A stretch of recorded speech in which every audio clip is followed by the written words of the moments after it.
This is the Headless Professor video series, and today we're talking about theodicy. Theodicy is also known as the problem of evil.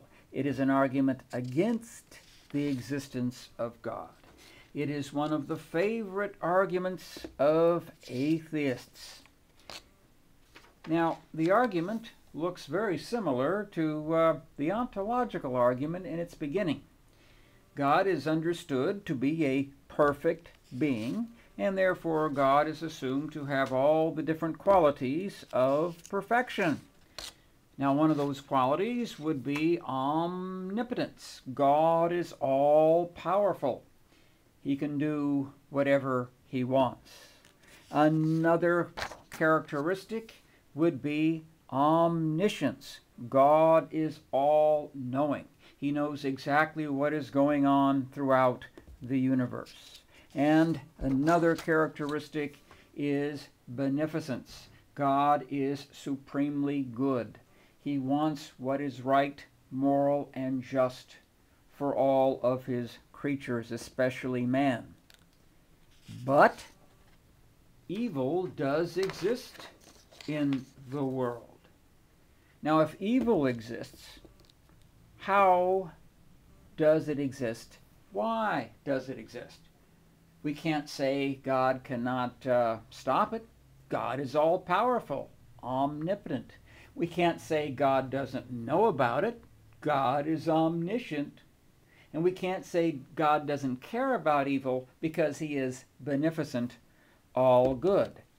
Therefore, the only conclusion we can come to is God does not exist. Now, this argument has been countered by theists, especially Christians, in several ways.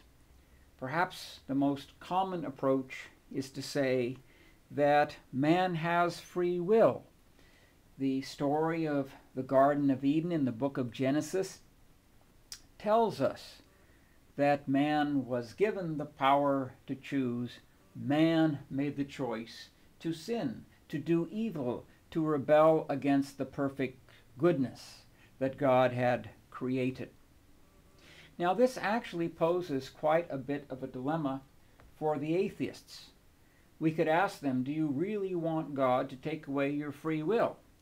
Because if he stopped man from disobeying God, all men would worship God and there would be no atheists.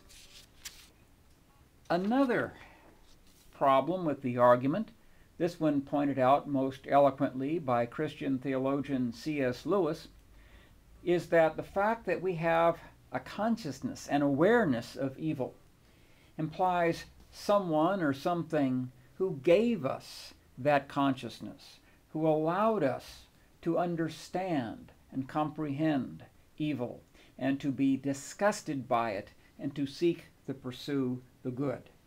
And Lewis finds this a very powerful argument for the existence of God. My evaluation of the theodicy argument, I think it misses the point. If the atheist point is to discourage us from seeking God, the argument sorely fails, reminding us of how much evil and suffering exists in the world is a rather abstract point and has nothing to do with our worship of a personal God. If anything, because there is so much evil and suffering in the world, it seems to me that we are in more need of God, not less. If you have questions or comments about these videos, contact me, brink@usa.com.